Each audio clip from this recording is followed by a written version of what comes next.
second project was the dissertation project that went alongside my dissertation to visually show my findings. The title for my dissertation was "Have Issues Surrounding Female Body Image Been Challenged and Successfully Overcome?"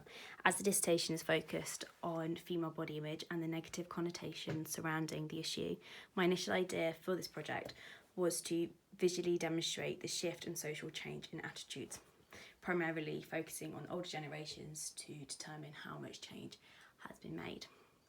Visual language that pops up throughout the dissertation, which I feel would be a good avenue to explore, was the idea of fitting an ideal, ideals being pumped into society, shame because of weight, body hair and other taboo subjects, Western society becoming open to all forms of humanity rather than just glorifying an ideal body type.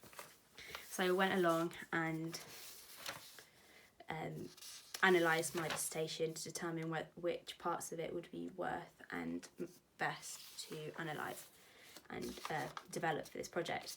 I found that, this is just my dissertation, I found that the second chapter, which talked about the increase in plus size campaigns and how social media is used as a successful avenue and promoter, and how much that has changed and helped.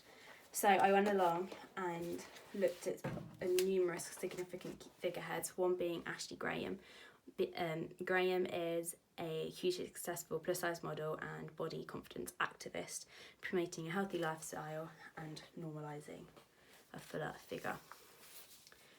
Not only does Graham use the social media platform to voice her opinions, but she continues to spread body positivity in the form of her podcast named Pretty Big Deal, in interviewing a range of successful women from Kim Kardashian to Amy Schumer, all with the intention of inspiring her audience. One interview she had was with plus size model Paloma Alcessa. In the interview, she mentions how she still has bad days. This is a theme that runs throughout the whole of her podcast, normalising to her audience how, despite confidence, being comfortable with your body is completely normal. Graham has done which I've looked into, a number of TED Talks, all very inspiring, talking about how she felt comfortable as soon as she knew that she wasn't going to fit in the tiny body that the fashion industry wanted her to. Another TED Talk she did, all with the intention of really inspiring her audience. This was the interview she did with plus size model Alcessa.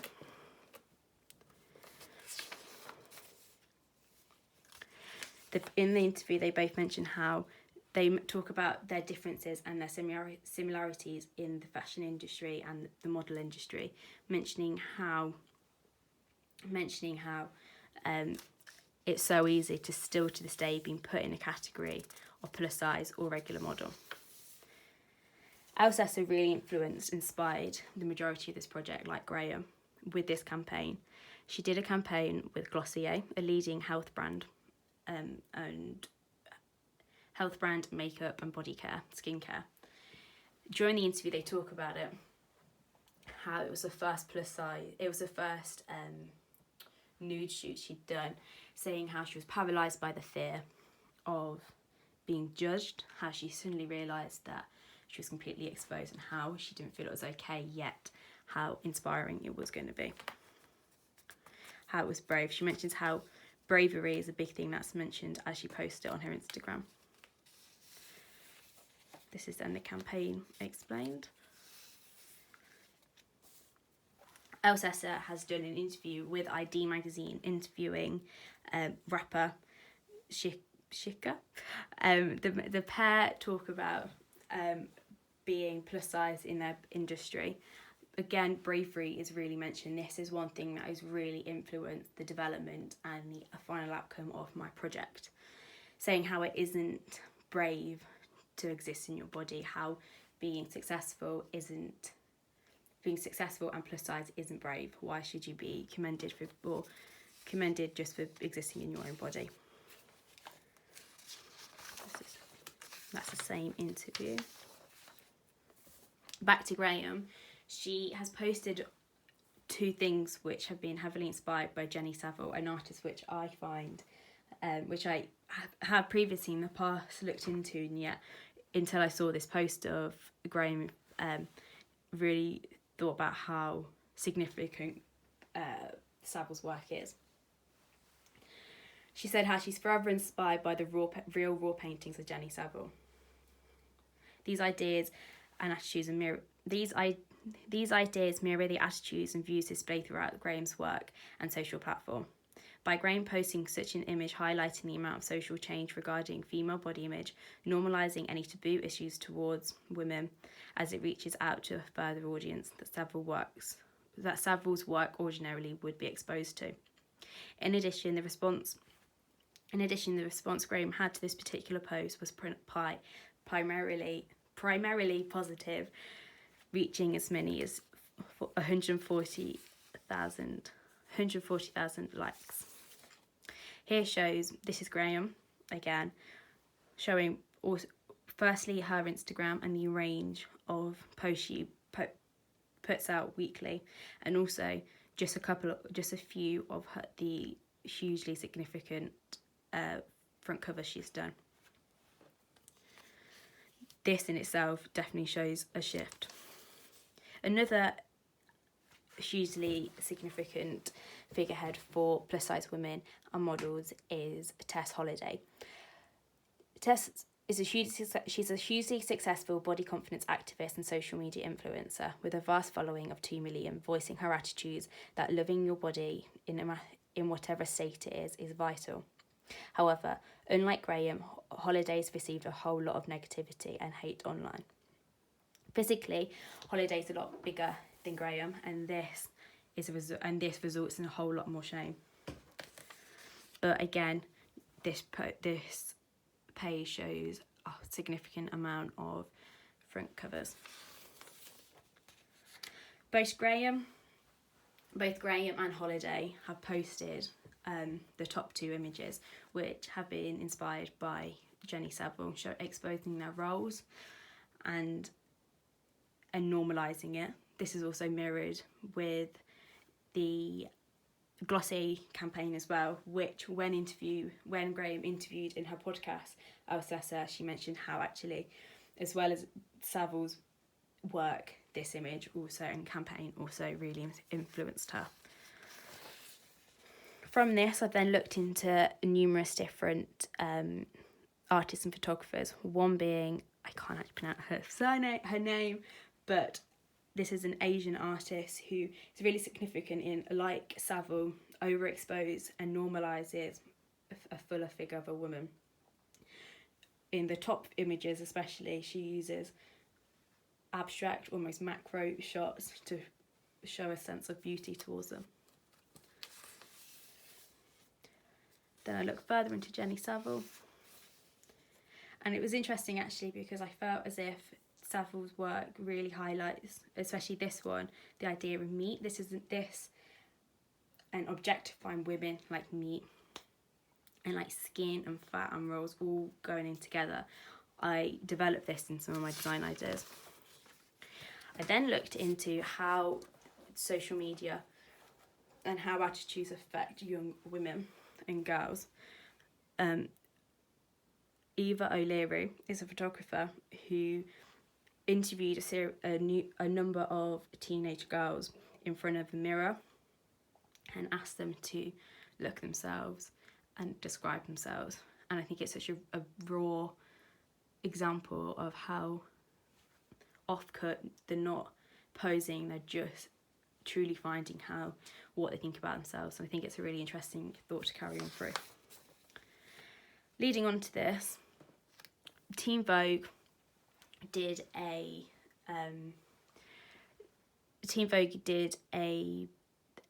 video with 5 or 6 plus size models, all hugely successful with a range of bodies. And what was interesting is not only did it target teens to promote that having a different body shape is healthy and normal and everything.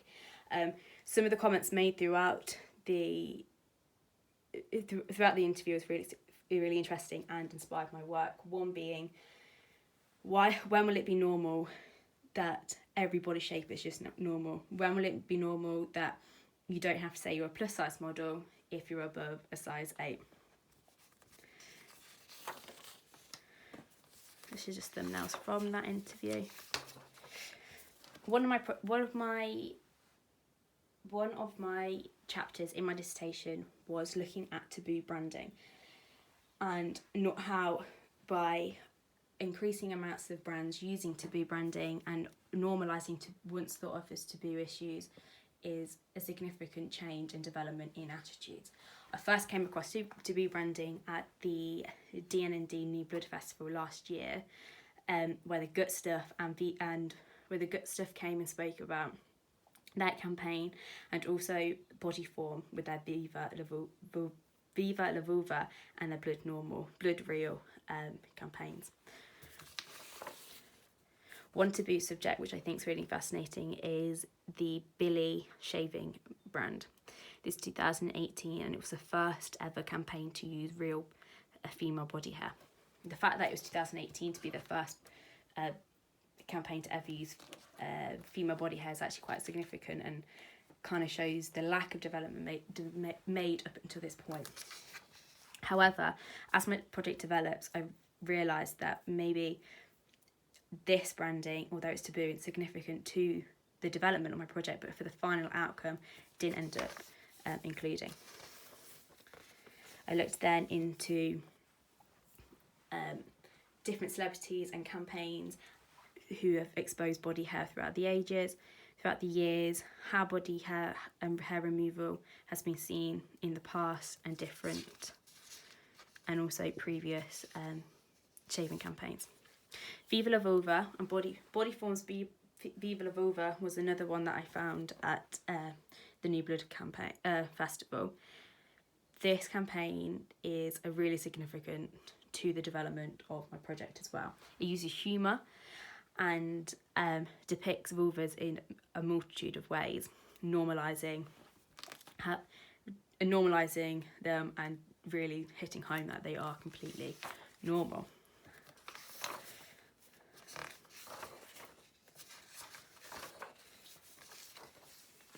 Another one is Copperfield. Copperfield, like the Viva La Vulva, depicts breasts with a multitude of ways, from balloons, bubblegum, fake jelly boobs, actual jelly, donuts, and nectarines I can see there. And it just uses one taboo subject that has a serious message behind, trying to normalise it, making it almost humorous. From then I started to develop my ideas. First idea being looking at the taboo topics and comparing women with meat. A last report in my dissertation focuses on normalising taboo issues such as body fat, hair, periods and scars, judging to what extent society has become open to these issues, or whether the fact that there seems to be such conversation surrounding these issues means that they hinder the amount of development made. I've researched into a multiple of advertising campaigns which I've just shown, as well as looking into the works of artist Jenny Saville and others, whose work glorifies, normalizes, and aim to take away any stigma surrounding female body image. I also looked into various women, as I mentioned, like Alcessa and Graham. This idea is to photograph a series of taboo issues like body fat, hair and scarves, as well as photographing meat in the same light, placing them next to each other in the same publication. The intention of this is to highlight and normalise issues which are so common in today's society and yet still hold stigmas. I will either make an editorial piece with these images in a photography book. The idea of this one was to place them next to each other and really just hit home that women have been objectified in the past, and also there is no really showing the similarities. My second one was billboards. I wanted to photograph these images and just really plaster them everywhere, just to say just to normalise them.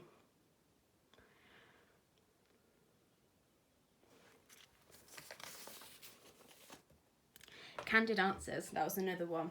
I wanted to interview, one idea was to interview an array of girls, young girls, women, all, and just ask them, unedited, what they think of their body image. Similar to the ID interview, I found that really emotive, and I think it could have been a really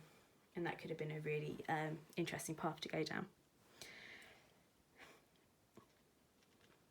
Or another one was a newspaper. This is the actual one that I ended up going and developing. These ideas in the past, as I said, have been really challenged and changed, and I think a newspaper would be a really raw way of showing development. A big broadsheet like the one shown over there, not only is it like pink and salmon colour, so really highlight the idea of like flesh, and it's big to over exaggerate it, but typically the people and audience to read these are older generations. It'd be interesting to slap big overexposed images of body image and fat and rolls and hair, just to really show that contrast. This was a campaign that I found, and despite having nothing to do with female body image, I find it interesting to find one. This was surrounding politics and people anger towards Boris Johnson, but I find it interesting how one simple idea and view can cause so much emotion and power, and I think that could be something related back to the billboard idea that I could use. Daisy Collingridge is an artist who visually has really inspired me.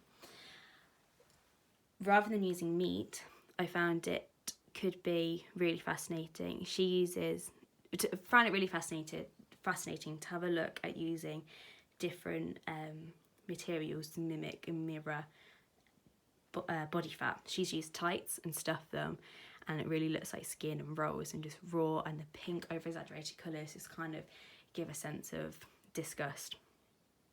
This would work really well next to the newspaper. In the newspaper one, or the one about meat, using meat or like fruits or anything that I can visually mimic the idea of fat or vaginas or anything that's mentioned throughout my dissertation. It's another artist who uses meat to mimic skin.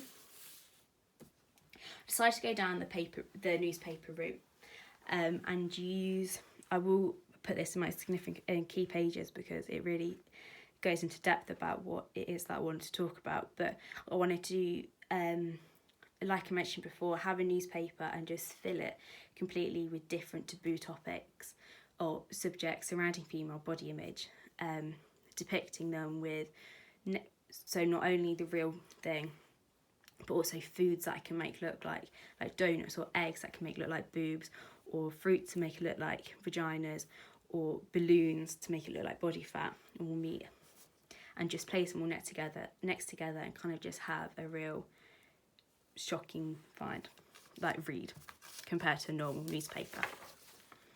There's just more development of how I could set it out, and how what the key parts that I would really want to talk about. Body image is one, and taboo topics is really another one, and then breaking that down to look at fat, periods, scars, anything like that I can just really, anything which has a significant one part in a woman's life, but also show still have a stigma surrounding. So from this, I decided that having all areas like these could get quite confusing. I wanted to strip it back. I didn't want it to be a piece which would just be too much and almost like I haven't really refined it. So I decided to bring it back and still be talking about taboo subjects, but focus it merely on skin and the female body, like boobs, rolls, fat, and actually vaginas as I moulded it. So I decided that I'd use balloons. I use balloons to physically illustrate and highlight the normality of fat, body image and taboo issues. Directly. So I could physically make rolls, boobs and vaginas and put it on a body to really, one, bring humour to it, like the Viva la Vulva, but also just normalise it and highlight it. Typically balloons are seen as an object of fun and celebration, so it kind of brings that back as well, that it's not a serious matter, like it's a serious matter, but it's not a serious final outcome. The colours as well are false. The false skin colour, the pink and the brown are really like exaggerating the flesh colours. So these are some of the images.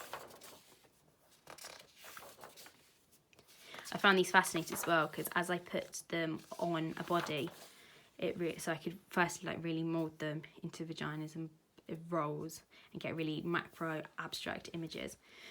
But like I was saying, as I put them on a body, it definitely showed an element of bravery as well, which relates back to the interview between Alcessa in the ID interview. These just carry on. I can put these in my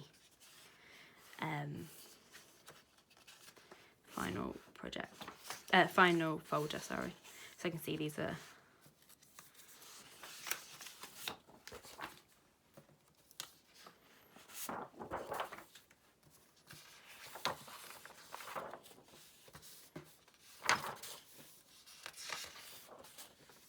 here. I didn't actually end up using these, but I wanted to try, as I mentioned before, the idea of using meat. It didn't actually come out the way it is. I was really happy how just the balloons and skin looked together. I feel like it really stripped it back and just made it the clear image I needed it to be. But I did try it with chicken, but the colours were wrong and it just looked like chicken. It didn't look like flesh. And these are some other ones before I put them on the body. They were just a bit flat, and also I tried with donuts and it just looked like it just didn't achieve what I wanted it to achieve. So I went back through, as I was coming to do the layout and actually what was going to go in, I went back into my dissertation and pulled out quotes, not only to get names for the newspaper, but also quotes to bring out the idea of hindrance, self-worth, stigmas, glamorizing a perfect body shape, as well like that. Again, this will be one of my significant pages to have another look on.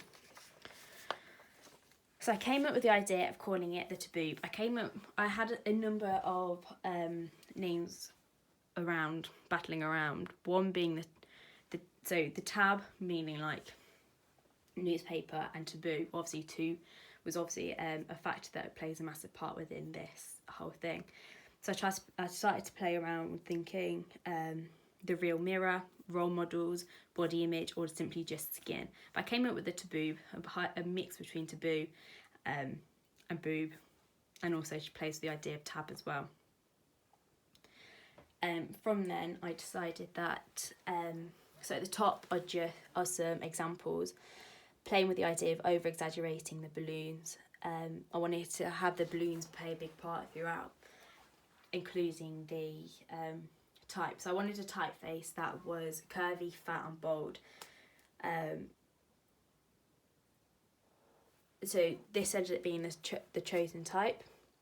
As it stands, it's not very legible, but has room, so I can manipulate it and change it to really mirror the balloons. So I've then started to develop it, as you can see here. This will be another page, but I started to cut out and illustrate over some of the type to try and mimic and illustrate balloons, using a really false pink to again really highlight the over-exaggerated flesh tones. I started to use this then alongside just a sans serif font just to try, like, my initial ideas of how it would work inside the publication rather than just on the top. Wasn't too happy with it at this point, so I just carried on developing it. These are some of the fonts that I then developed with, picking out some of the quotes, one of them being paralysed by insecurities and exhausted by an unthreatened vulnerability. That was taken from the ID interview. So I came back and manipulated that initial font. Again, I wasn't happy with it, and it just wasn't legible. But I moved on to experimenting with it for the front cover. Just playing around as it stood,